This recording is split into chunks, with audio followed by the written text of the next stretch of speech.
Ever wonder why it's bad luck to open an umbrella indoors? Or why breaking a mirror is said to bring 7 years of bad luck? Or why you shouldn't walk under a ladder? Or maybe you've always wondered why horseshoes are said to bring luck. For the month of March, I'll be looking at the stories behind common superstitions and symbols of luck. I'm your host, Emily Prokop, and this is the story behind luck in the home. But first, a quick message. If you're listening to this, you know how awesome you are for listening to podcasts, right? You get to be that friend who starts sentences with, "Hey, I heard on a podcast." 1 out of 5 people listen to podcasts every month. That means while you're the cool one, 4 of your friends, well, aren't as cool as you.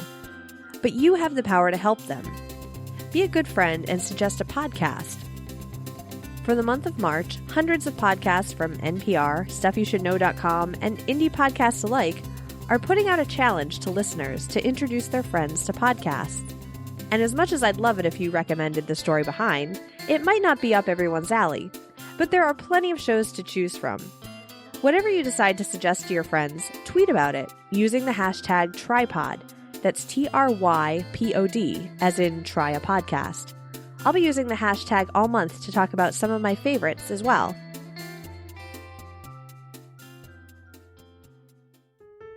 Whenever it's raining, inevitably, I'll forget my umbrella, which may or may not be a bad thing, considering when people come in from the rain with their umbrellas, they may leave them open to dry off indoors. But why would an open umbrella indoors be considered unlucky? Well, back in ancient Egypt, umbrellas were used more as a sunshade, and the Egyptians believed that opening them indoors, away from the sun, would anger the sun god, who would then curse the household with misfortune. The superstition continued, but because of the umbrella's association with rain, it morphed into the idea that opening an umbrella indoors would cause it to rain bad luck on a person. For more practical reasons, however, think of the modern push-button umbrellas and how dangerous it would be to open one up if you're not paying attention. With the hard metal spokes and spring triggers, opening an umbrella indoors could hurt someone or break something. Another superstition about umbrellas is it's bad luck to give one as a gift. And when I read that, all of a sudden I was victim to making an unscientific connection between all the bad luck I've ever had my entire life and my Mary Poppins phase as a kid, when everyone gave me umbrellas because I kept breaking them trying to jump off the porch and fly.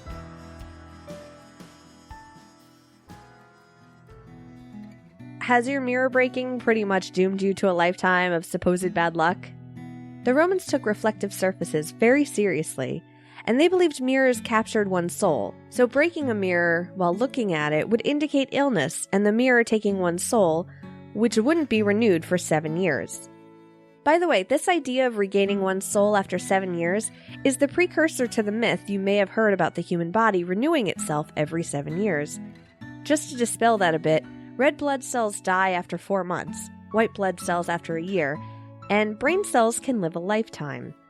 And as you may remember from the story behind lucky numbers, 7's just one of those ubiquitous numbers people like to use regarding luck.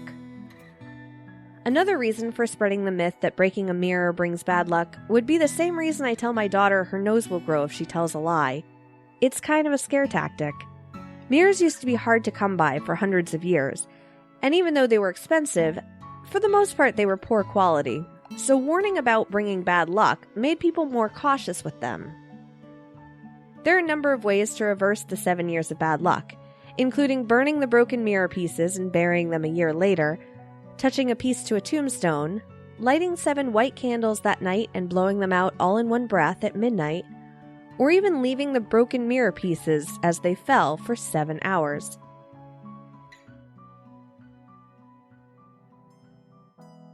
If you've been listening to this series for a while, you may be able to take a guess where the origin of walking under a ladder being bad luck came from. That's right, another superstition born out of Christianity. When you prop up a ladder or open up a ladder, it forms a triangle. The triangle represents the Holy Trinity of the Father, Son, and Holy Ghost.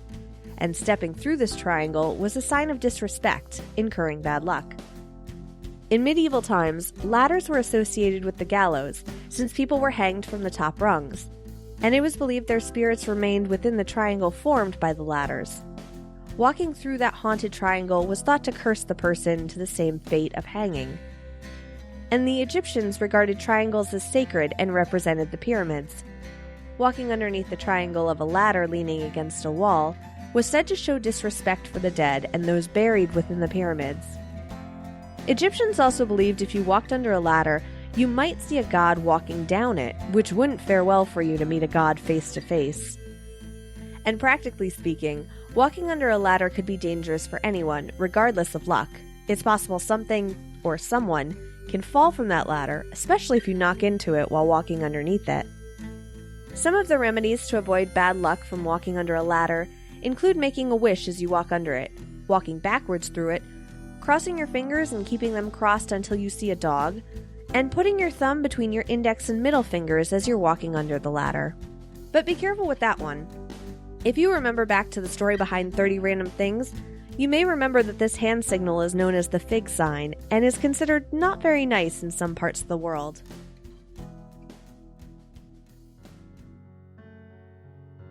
One more superstition for this episode I wanted to make sure to throw in for this series is the horseshoe. Just as the idea that an umbrella opening indoors will rain bad luck on a person, hanging a horseshoe with the ends pointed up is said to represent a container filled with good luck, especially when it's hung above a door. One idea about the good luck of horseshoes comes from when migrating Celts in 400 BC began invading northern Europe in the British Isles. Stories of mysterious fairy-like creatures in the woods came with them as they settled. These creatures, dressed in green, similar to leprechauns, and caused mischief with their magic, causing everything from infertility to poor crops to sick livestock. But these little people were afraid of metal weapons and iron.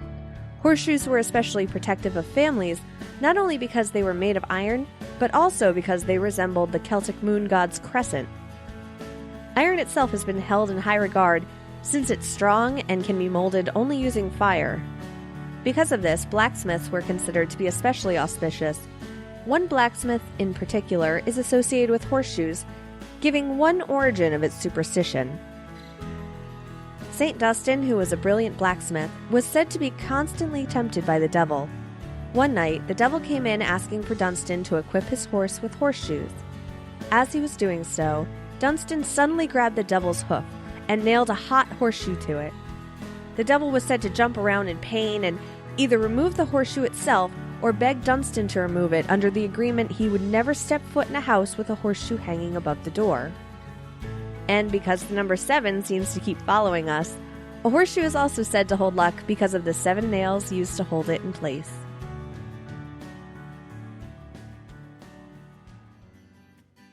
Information for this episode was sourced from HowStuffWorks.com, LiveScience.com, Snopes, and more links which can be found in the show notes at thestorybehindpodcast.com. Follow on Facebook, Twitter, and Instagram at StoryBehindPod, or subscribe on your favorite podcast app so you'll never miss an episode. Thanks for listening.